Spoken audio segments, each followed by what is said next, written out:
Hi, welcome back to my channel and welcome back to Wonder Snatch. It's time for another Zoom interview with the drag performance of Singapore, and today I have one of the first AFAB queens in Singapore, who also does drag king makeup sometimes. It's A Maury. Welcome, Polly. Hi. Thank you so much for having me on here. Oh, good. I'm very excited to talk to you today. And we're going to do some Lisa Frank-inspired 90s makeup and talk about our respective cabarets, right? Yes, correct. If that's something you see, don't forget to give me a big thumbs up and subscribe to my channel and ring that bell for post notifications, all right? Okay, Polly, shall we get started? Yeah, let's do it. Cool. All right. Okay, we'll see you in a bit.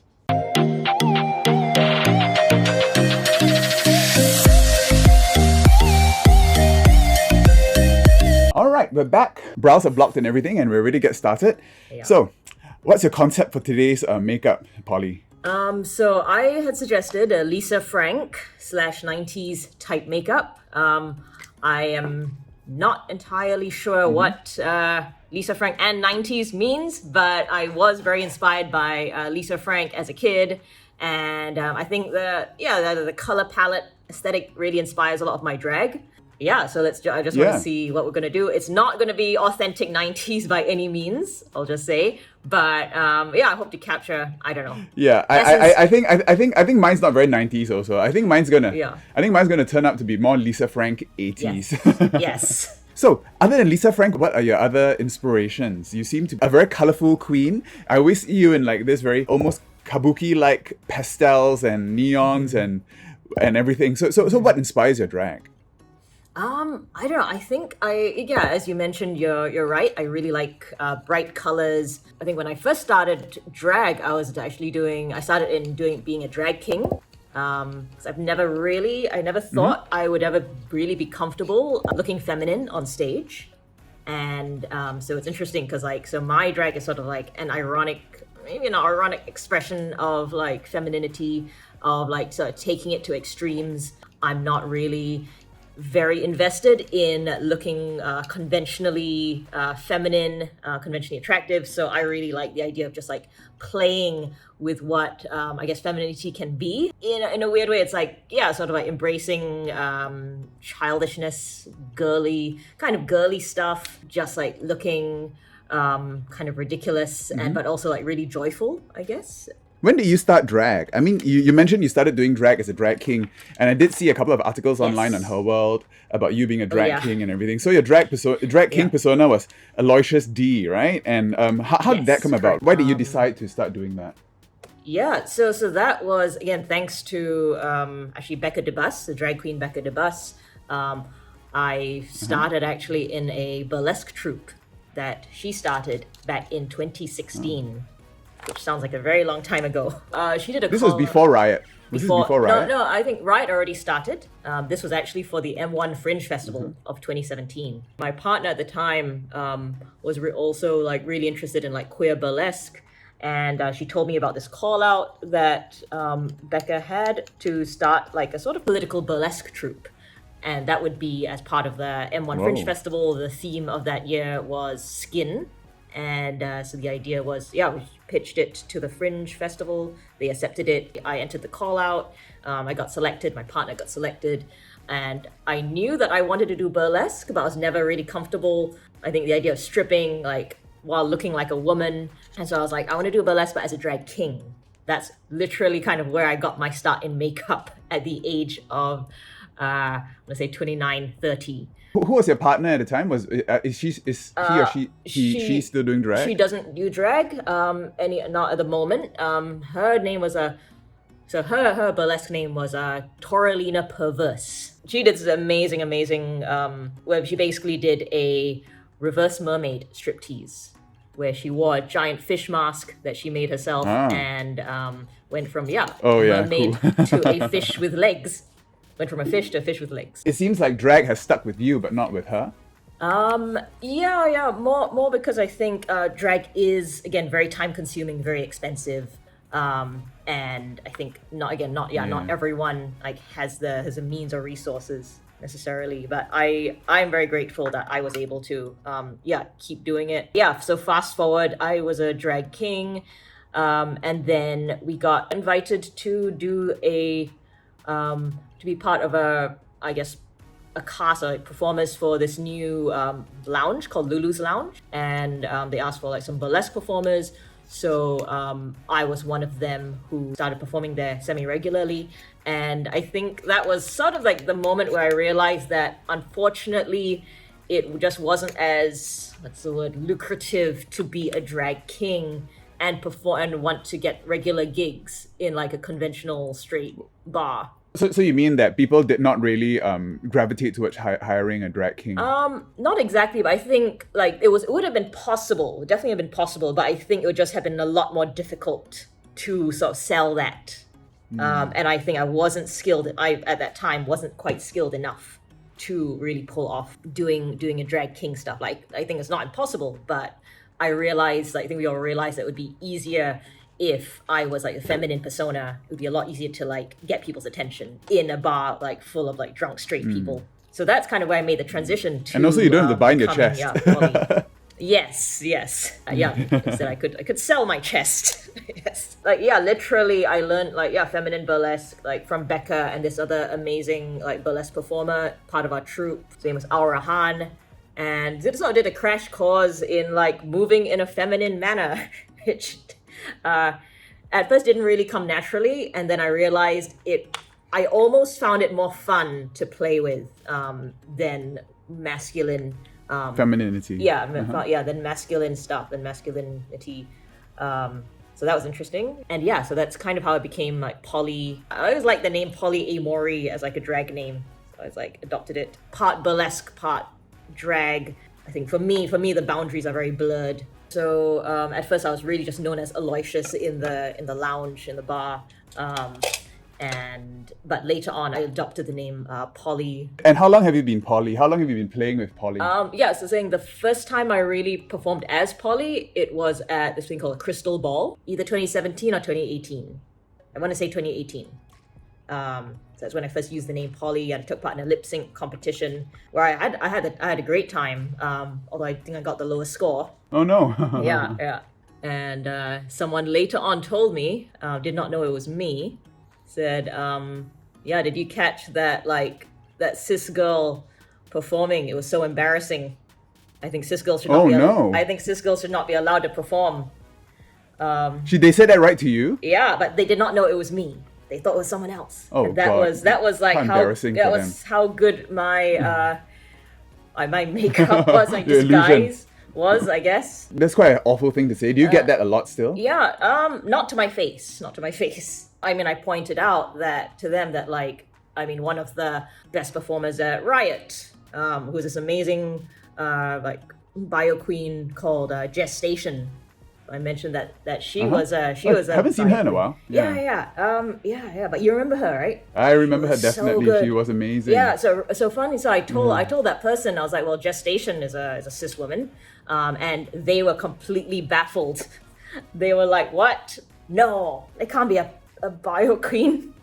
They were sure that she was like a male drag queen. And so I think that speaks a lot to like people's own biases and like confirmation bias. And that was one of my motivations for maybe improving my makeup. To keep going, Yeah, to keep going and to like have way more like campier makeup in a way to like people wouldn't be able to tell in a way. You're not averse to speaking up your mind. I think I did notice you also in that awful video that you remember that guy who did that pink dot thing? I'm not going to mention his name, but yes. Yeah. So just to summarize, basically this guy was trying to troll the LGBT community by asking really leading questions at the pink dot rally.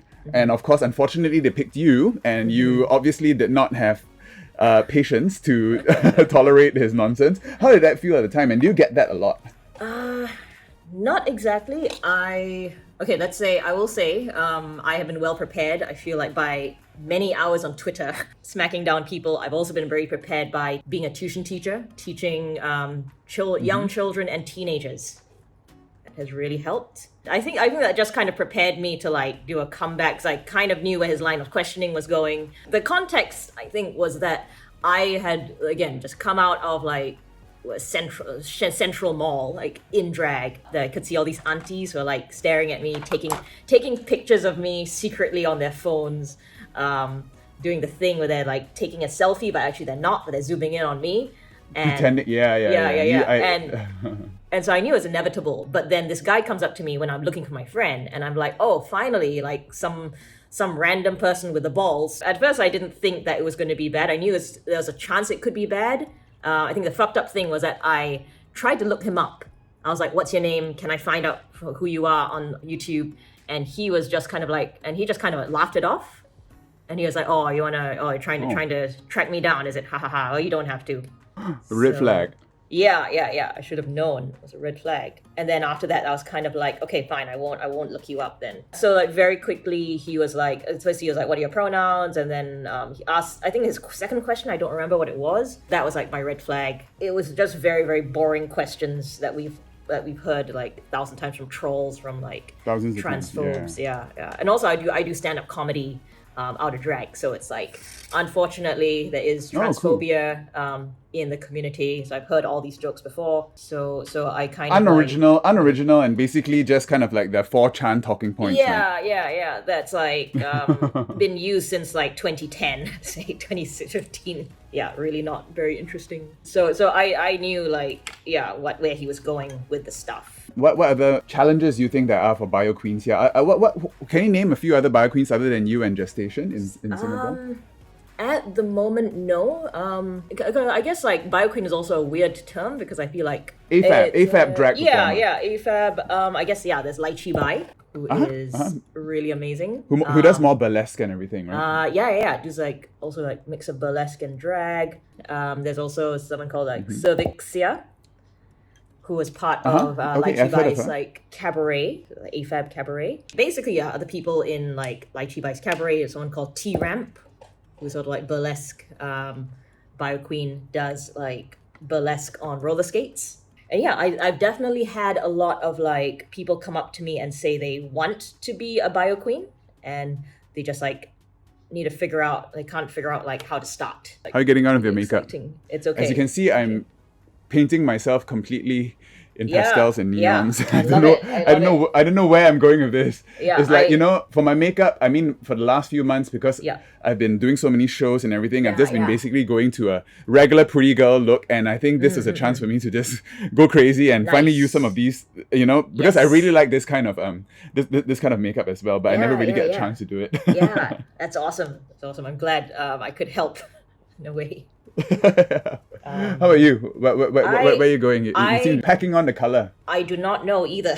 It's like slightly different for me in that like I usually have a set way of like doing eyes, or just getting more of a set way, and I'm just experimenting a bit here. What is your relationship with Lisa Frank? Like, what do you know about the whole thing? When I grew up, no, not very much, but definitely I've seen a lot of, because of the last few years I've been really into makeup, there was this huge controversy about her and palettes, and she apparently has quite a tumultuous legal life. If you do a deep dive in the internet, she has proven herself to be a little bit problematic. That's what I've heard, that she was like... but it's very colorful, and the aesthetic is something that a lot of drag queens gravitate to. So people like Electra Clash and some of the Drag Race girls, they all do these kind of very colorful rainbow looks. So it's very challenging, and and the aesthetic is just so hyper and so neon. I think it's just perfect for drag. Nice. As a kid, like I think I saw them selling her stuff in Toys R Us, and it was always like, I was like, I do not know what this is, but I want to buy all of it. And then I kind of didn't see it for ages and ages. Yeah, I guess now it would be like Smiggle or something, right? Got this Lisa Frank, Smiggle, all these really colorful things that attract young girls and drag queens. Yes. Okay, I've powdered. I look like a pedal pop right now. That's perfect. Recently, you did this cabaret too, right? Around the same time I did my cabaret, you had a cabaret called the Chaotic Cabaret. Yes. Tell us more about that and how that came about. Yeah, so I have been wanting to run a cabaret for a while. The first ever cabaret I ran was back in 2019, and that I organized that together with Lychee Bai, although she had a different name back then, and so that was a lot of fun. And during the pandemic, I really I really wanted to organize another one, but then the pandemic happened.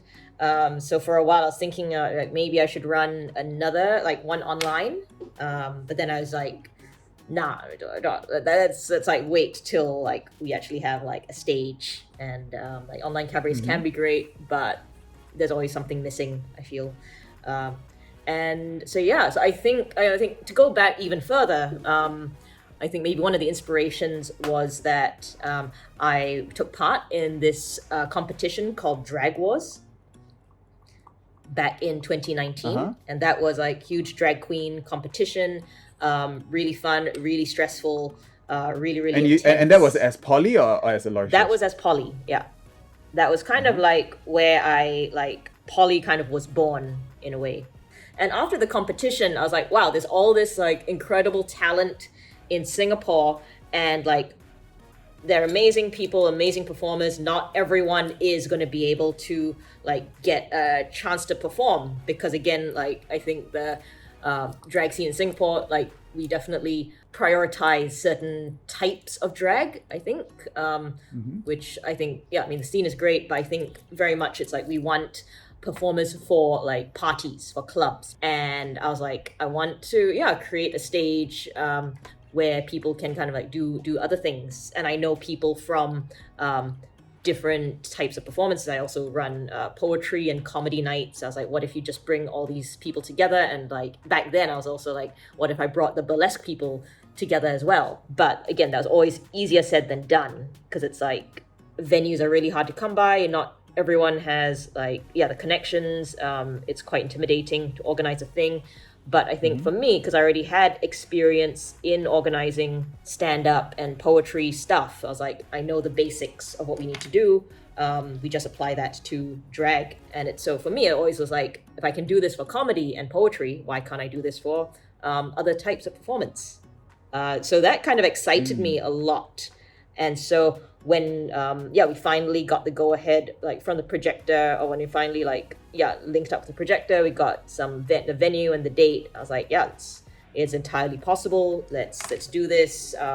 For this one, I wanted to invite different drag queens from like different competitions, because in 2019 there was a whole bunch of drag competitions. There was like Drag Wars run by Hyper. There was Drag It Out run at, I want to say, Taboo. People from Drag Wars Season 2, which is the one I was in, and the Drag Wars Season 1. And I wanted to bring all these people from sort of different batches together and just like show people what they were made of, show people what they could do, and also bring people I knew from other performance scenes. How long did it take for you to put that together? I guess I started organizing it, I want to say, I think maybe about 5 months. 4 or 5 months. Yeah, that's a lot of just work. because for me, like on my end, it was a lot of work, not ridiculously so. Just because I think the main thing was like getting the IMDA license. So I wanted to give people at least like 2 months to come up with a number, and so that we could submit it to the IMDA like 2 months in advance, because that's the regulations. Okay, so tell us about what were the highlights of your Chaotic Cabaret? I'm sorry I couldn't make it, because it was like right in the middle of the Musical Theatre Fringe Festival, and it was we actually considered being part of the Fringe Festival at one point. But for me, I was like, I want more freedom to do our own thing, and we're not exactly musical theatre. Some of the highlights, I think every performer had their own highlights. So I'll take you through the different performers. So drag queens, there was Miss Coco. Who amazing dancer, was in the finalist for Drag Wars. One of the most intimidating drag queens I knew from my Drag Wars season. As drag queens, because I know that they will bring it. There's a certain I think get a Singapore drag queen. Yeah. Miss Coco was amazing dance moves, and she brought on another drag queen herself, Black Jan, also a very new drag queen. I think one of the finalists in Drag It Out. And so it's funny, because like I did not know that she was going to bring on like a backup dancer until like I met Black Jan at Riot, and Black Jan was like, I'm going to be in your show. And I was like, oh cool, it's good to know. It was cool. No, it was cool because I got Blackjack to be part of my act as well. Then we also had Nina, formerly known as Missy Virgin Doll. She is great. And there was also Prism Lune, who was the winner of Drag It Out. She had 2 backup dancers, Charlotte Reyes and Ivara Dark, and they basically came out of her skirt. There's quite a lot of drag performance in Singapore now. Almost everyone is like jumping on the. Yeah, I think also because again, before the pandemic, we had a whole bunch of competitions, and I think people expected to perform more, but then the pandemic happened. Then during the pandemic, a bunch of people started doing like drag on TikTok and stuff, and drag on like a lot of internet queens are born. Yeah. Really, really young, really super talented. But it's definitely an exciting time. And then and besides drag queens, we also had I also brought on like spoken word poets that I know. So I guess I could say like my first love is spoken word poetry. So that's what I've been doing for the longest, and so it's where I got a lot of my stage experience. Like one person did a chair dance while performing poetry. That was called Venny May. Another person, Max, basically got he did a reveal while performing poetry, and he also got the audience to yell "come" as part of a poem about 100 times. It was great. So are you going to do it again? Yeah, definitely.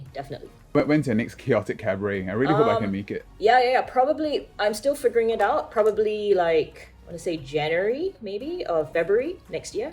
Yeah, and thank you for coming to my Qabaret. Yeah, I was really excited for it. It was around the same time, and we had our first Qabaret. In fact, you were saying that you couldn't see your performers perform. So actually, last night we had a watch party here, and we all sat down and watched it together. And it was really such a great experience. I really enjoyed spending more time with my queens. Yeah. And like the whole reason why I did Qabaret is because it's really something that I find, as you said, most of the queens that are being seen now are all, dancing queens, top 40 things. And I really am, a really musical theatre nerd at heart. And I really wanted to bring some of that into the drag world. And I think, I did do a couple of my own shows before. And this is the first time I actually got like other people involved. And that was the best decision ever. Yeah. How is it different for you? So I guess I want to know a bit more about your own stuff. Because so you've been putting on like solo shows, I guess? Yeah, so before the pandemic, I did 2 solo shows for charity, and it was basically just me forcing my friends into a room to hear me sing musical theatre stuff. We never do these things. It's always like, going clubbing, drinking. We don't talk to each other. I just wanted to get that atmosphere of a piano bar in New York City where people just sit around and listen to funny songs, entertaining songs, not necessarily, not ballads and top 40 stuff. And that's the kind of stuff I like comedy songs and stuff like that. Yeah. And the impetus of it was one of my friends passed away, and we did a kind of a memorial for him, and he used to love to just, sit around the piano and sing with me. So it was that kind of thing. Okay. And it was so successful that we did another one a year later. Yeah. And I was actually planning a third one before the pandemic hit. So I was really, I always pent up energy to do it. Yeah. when it was released, and during the pandemic, I did a whole bunch of collaborations where I actually met a whole bunch of queens, and I found out that actually quite a lot of queens love to sing, but they don't have a place to do it. So I rounded them up together, and we managed to put together this show, which was really fun. Yeah. That's awesome. Awesome. And it's like, how was it different for you, I guess, like working with like different people? Was it your first time putting on like, I guess like a cabaret with like working with like many different queens and stuff? Yeah, definitely. I mean, definitely there was a lot of give and take because, I am a bit of a control freak. So I had this vision of what I wanted it to be. And I wanted certain types of songs, but, there definitely was some compromise here and there because people, the limitations of some people on learning new songs on a short notice and stuff like that was difficult. And it's not just like a lip sync, you got to learn a song. And a lot of the queens I performed with were quite perfectionists. So we had to work around that. But, pulling it together and getting a through line through the whole thing so that it wasn't just people coming on stage singing and leaving. I really wanted it to seem like it was an actual show that had a story, that had intention, and that's what I think kept people engaged. And you know, that was a tricky part too. You know, try to make it seem like, and I don't know, I hope that came across when definitely. Yeah. I think it really looked like a team effort, and it looked like you were all really great friends, and we became really close. Really gelled together really well. Oh, thank you. Yeah, we it was so rewarding. It was really a rewarding experience, and I think all of us are.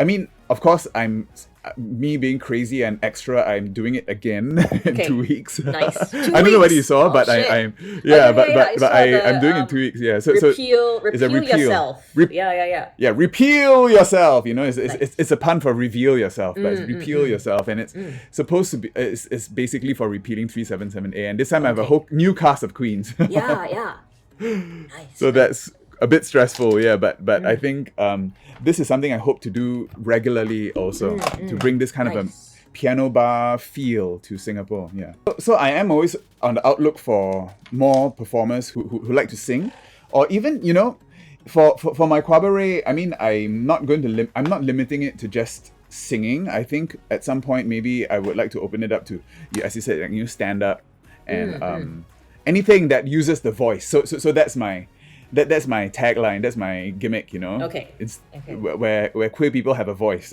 Yes. So not like more than just lip syncing essentially. Yeah. So and more lip syncing and dancing, because those are things that I can't do. Okay. Right now, I'm just going to stick with singing for now. But you know, at some point, maybe it can be more variety. But I don't know yet. Okay, cool. I'm really glad that the Qabaret exists as well. And you all did the National Day show as well, which I think went down really well. Yeah. We Becca was nice enough to ask us to make a reprise for the National Day show, and I think my girls, my queens were pretty happy to do that also, because you know, we did all that rehearsal and just for one show it was a bit of a bit of a waste. Yeah.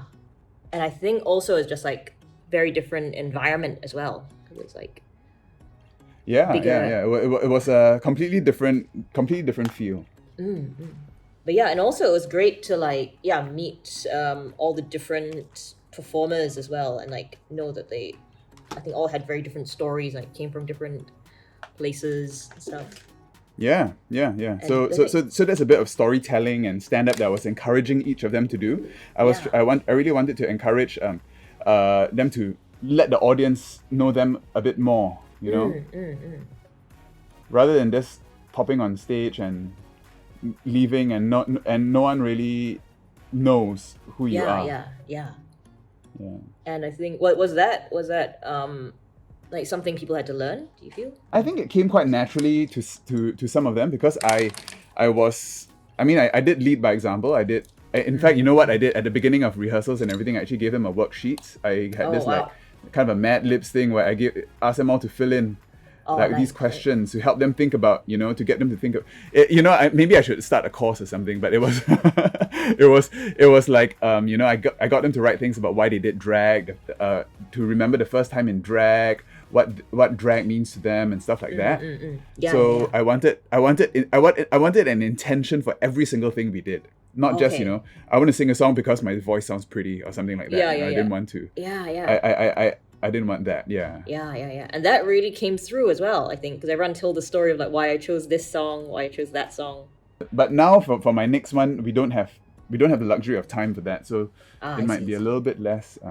And I saw you got Vanda Miss Joachim on your next show as well. Yes, Vanda. Vanda sings. I mean, she has always sung when she was young. She used to sing a lot for like these Malay competitions and everything. So I think she's always she's one of the queens that have always wanted to sing, but you know, there's not much opportunity for singing queens in Singapore. So very, very happy to have her on board. She's amazing. Yeah. And that is also going to be at Delta House? No, this is going to be at Projector next month. Oh, right. Okay. And for you, what was the hardest part of organizing? The hardest part of organizing, I think, would be selling tickets. Oh yes, yeah. That stresses me out a lot. Yeah. Yes, same. I can't wait for the day when I just drop a show and it sells out. Then I don't have to think about it. I don't have to think about it. I don't have Yeah. to think about promo or anything. I can just think Yes. about putting on a show. Yes. Yeah. Although I mean, it did sell out in the end. Delta House, yeah, we sold out actually like we sold out within 3 weeks for that. Yeah, So yeah. that was quite good. But for this one, it's we've only got 2 weeks, and I'm Oh yeah. a little bit nervous. Yeah. I know what you mean. But yeah, that would probably be the part of organizing that I like the least. It's just the stress Yeah. of even though I think logically I'm sure people will go, like you will sell, you will not definitely have people going, and like Yeah, because people tend to like just come in leave- right at the end and leave it till buy last minute. tickets, like, Yes. Yeah. Which is a problem for my Qabaret because that week I was getting like 10 or 20 messages a day from people who kept putting it off. I Yes. sent all these out and we'll get tickets and everything, and then I told you that we were selling out. Yes. Yeah. Same as for mine. Like I was stressing out constantly. Like, oh, there's no tickets, and then suddenly the tickets sold out. And sure enough, once that happened, everyone wanted tickets. Suddenly, everyone was like, Yeah. "Oh, I was gonna buy it tomorrow." But yeah, so it's like for me, it's like logically, I knew that people would want to come, but I think until I saw that tickets were sold out, I was convinced like, no one wants to come. Like no one.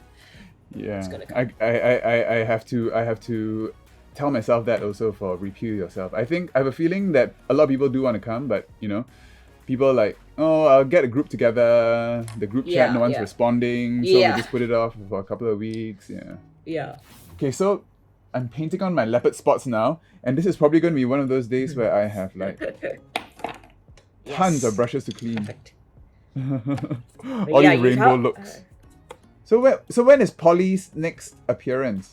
I'm not entirely sure. A friend of mine has started a queer night that I was supposed to do. Unfortunately, it was like 3 days after my cabaret, and I was like my knee hurt, and I was like feeling kind of too exhausted to really perform.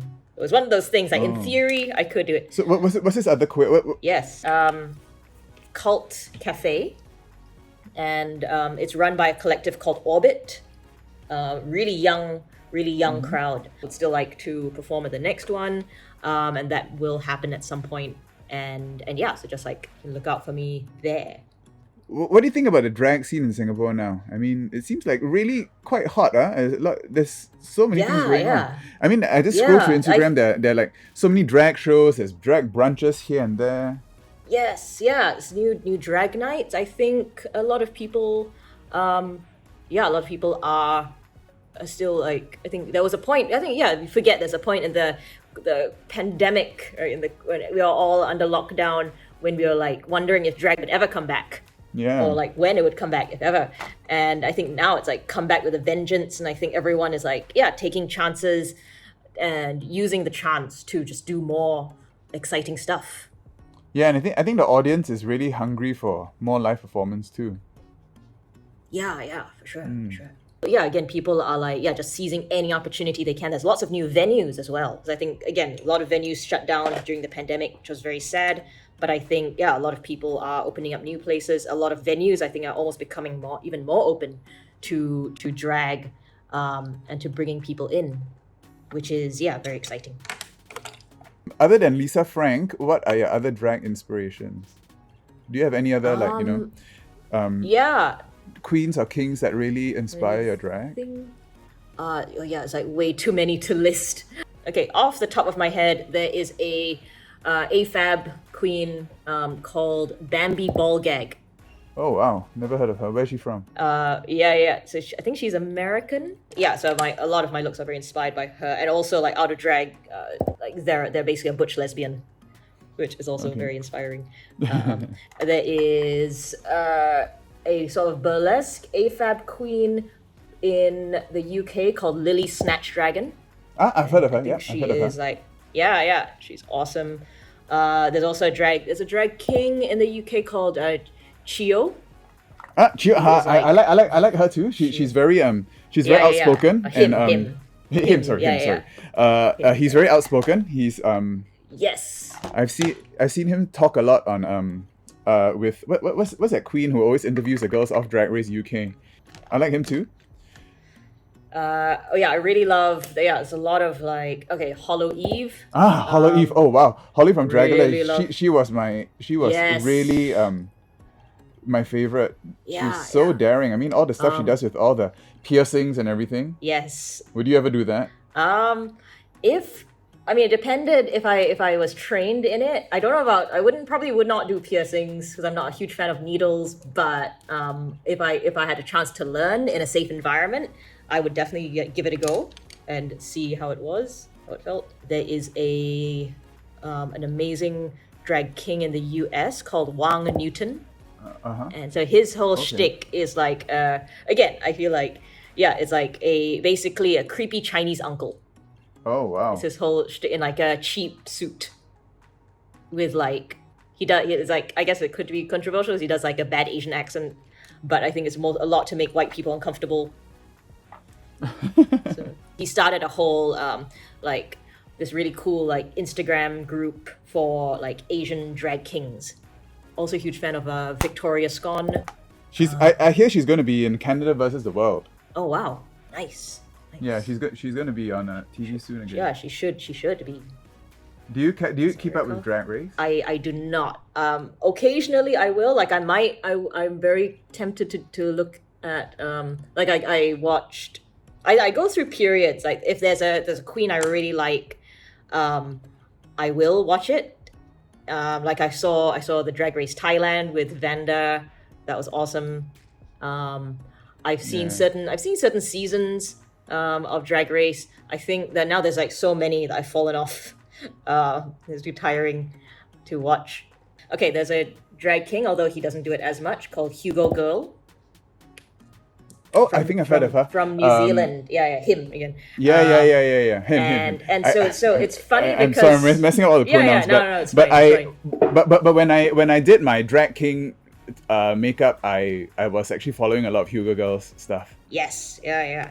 So I think he's one of the drag kings who like, and I feel like this happens fairly often in drag. Like I think he basically came out as a trans guy, and I think since coming out he realizes that like he doesn't need to do drag as much because he like lives as a guy. Yeah, I think drag does that for people. It really helps people figure out their gender identity, and some people still continue it as a performance, but some people find that they want to bring it further. Yeah. It's kind of funny to like explain to people because people are like, people still don't know the difference between like drag queens and like trans people and like transvestites, and that means the same thing as trans people. And so it's interesting to explain that like drag queens does not mean that you're trans, but it doesn't necessarily not mean that you are not trans. So I think that's why we really need to keep telling our stories and keep it in the conversation. For sure. Can I ask what do you do for out of drag? I mean, do you have a So I actually work in law at the moment. Oh, so you're a lawyer? Yeah. Do you think you will ever leave law to do drag or performance full time? So it's funny because like that was kind of what I was doing in 2019. I got qualified, and then I think of it as like I do it. I've been doing it opposite of most people. Feel like a lot of people get into like a profession and then they leave it and like pursue what they love. For me, I did the opposite. I got qualified and then I went to teach tuition, and so that I could pursue performance like more full time. And then I left. Were you one of those who went into law, but you actually wanted to perform? I studied in the UK, and basically I came at the same time. So I was doing poetry on the side, and I was realizing that I did enjoy studying law, again, because I had to, but I didn't really enjoy it. I wasn't really thinking about my future at all. Just, I'd come back to Singapore and like do something, but I was like, while I am away, I will like live to the fullest. I will like pursue all this to the fullest as much as I can. And so started doing poetry as much as law, if not more, whenever I had the time. And when I came back, I kind of made the decision, like, I will like get qualified, then after that I'll do kind of what I want. And then I did that in 2019 when I finally left tuition. But then I did that for a while, but I knew it was not necessary. I couldn't really find a way to make it sustainable. And then during the pandemic, I was like, yeah, this is not really working out. And so I need to go back to do something more like stable and sustainable. Do you think you're going to go back to trying to do performance, like, more full-time? Eventually I'd like to, I think. I don't know when yet or how, but yeah, it would be cool. For a while, like in 2019, I was like making money working at a comedy club and like organizing events, but I think it wasn't really that sustainable enough to do. But I almost feel like now I'm making way more money through organizing events. And but again, I think it's a post-pandemic thing. Don't know if it's gonna like last. So, but in a weird way for now, I think performing full-time and like freelance stuff kind of stressed me out. By the time I like went back to like working full-time, I almost felt it obviously very, very stressful. In some ways, I'm not as passionate necessarily like as passionate about that as I am about performing, but I do really, really appreciate having stability and not worrying about like, am I gonna like sell enough tickets all the time? As we discussed earlier, that can get super stressful. Yes, yeah. And it's not something that I'm quite privileged to be able to not. I mean, I still worry about it, but if my livelihood were to depend on it, I think I would be extremely, extremely stressed. Yeah, so like... What are you doing? You've got... I'm trying to draw... Are you sticking stickers on your face? No, I'm just drawing the black spots. I'm trying to put let's see how it works. Are they leopard spots too? Yes, kind of like leopardish.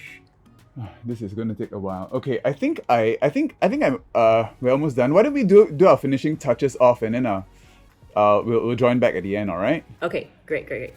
All right, and we're back in our Lisa Frank inspired looks. We look a bit more 80s with our shoulder pads and everything, I think. Yeah. How do you feel, Polly? Quite. I feel really good. Thank you for pushing me, because I think I would not have done this on my own. But yeah, thank you for like making me get up on a Sunday morning to like do this great look. And I think to do it drag. Really came, what else is there to do? Drag. Yeah. And I think it really came together with like the lashes and the wig. Before that, wasn't really sure where it was going. But yeah, same here. Yeah, so tell everyone where they can find you and where they can learn about your upcoming shows. Yeah, so you can find me on my Instagram, Aloysius, mixture of Polly and Aloysius, POLLOICIOUS. And so that's where you can hear about my shows, see my looks, see about future gigs, find me elsewhere. Yeah, and also your out of drag gigs, your stand up and everything will be there. And Chaotic Cabaret will all be there too, right? So my out of drag is a different name, Steph Dogfoot. And that is my stuff, which is like slightly more personal, stand up, poetry, all my other gigs. Cool. Well, thank you so much for spending a Sunday morning with me. Of course, I didn't paint my hands. This is really embarrassing. All right. And so if you like this video, don't forget to, give it a thumbs up and subscribe to the channel to catch more of, Singapore's drag performers. I think Singapore is really coming into its own with, I think, a renaissance of drag. And I think it's going to be quite exciting over the next few years. Yes, and hope to see you around. Come to my show if you're free on the 26th of August, and and of course Chaotic Cabaret also when it comes back. All right, see ya. Bye. All right, see you. Bye. Bye.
check out my other videos. My last interview was with Suji Batter, and of course, you can watch the full show of my Qabaret here, okay? And if you want tickets for my next show, it's all linked down below, alright? See ya. Bye.